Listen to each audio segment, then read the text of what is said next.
નમસ્કાર, આપ જોઈ રહ્યા છો સ્પાર્ક ટુડે ન્યૂઝ। વડોદરા કોર્પોરેશનની ગંભીર બેદરકારી સામે આવી છે। કેમિકલયુક્ત પાણીથી ત્રસ્ત ચાપડ ગામના લોકોએ વિરોધ કર્યો છે। વડોદરા કોર્પોરેશનની હદમાં નીકળતા વરસાદી કાસમાં કોર્પોરેશનની મિલીભગતથી ડ્રેનેજ લાઇન અને કંપનીઓનું કેમિકલયુક્ત પાણી છોડવામાં આવતા ચાપડ ગામના લોકો માટે મોટી મુસીબત સર્જાઈ છે। આ પ્રદૂષિત પાણીને કારણે ગામમાં દુર્ગંધ અને મચ્છરોનો ઉપદ્રવ સાથે જાણે બીજી મિની વિશ્વામિત્રી બની હોય તેમ મગરોનો વસવાટ પણ શરૂ થતા ગ્રામજનો ભય અને પરેશાનીમાં મુકાયા છે।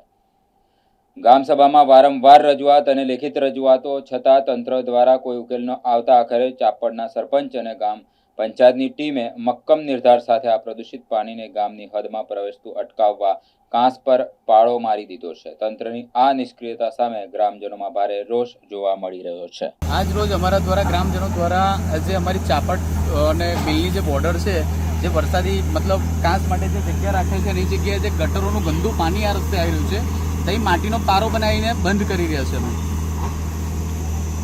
આજ રોજ ગામ લોકો દ્વારા આ જે ગટરોનું ગંદુ પાણી આવી રહ્યું છે અમારા ગામની અંદર, જે અમારા ચાપડ અને બિલની બોર્ડર છે ત્યાં આગળ આવીને અમે પારો બંધાવી રહ્યા છે। કારણ કે અગાઉ અમે ઘણી બધી રજૂઆતો બુડાને કરી છે, ઉપરી અધિકારીઓને કરી છે, પણ અત્યાર સુધી અમારી કોઈ રજૂઆતે ધ્યાને લેવામાં આવેલ નથી। આ જે પાણી તમે કાચ દેખાઈ રહ્યો છે વરસાદી કાચ છે, પરંતુ આખું વરસ જે પાણી ગટરોનું ગંદુ પાણી, ટોયલેટ છે કે પછી કંપનીઓનું ગંદુ પાણી છે, બધું પાણી ભેગું થઈને અમારા ગામની અંદર આવી રહ્યું છે, જેના કારણે મચ્છરો, જીવજંતુઓ અને મગરોનો ત્રાસ થઈ રહ્યો છે। જે પાણી અમારા ગામમાં આવે છે, જે અમારો રહેણાંક વિસ્તાર છે, એની આજુબાજુમાં ભરાવો થઈને રોગચાળો ફાટી નીકળવાની પૂરેપૂરી સંભાવના છે।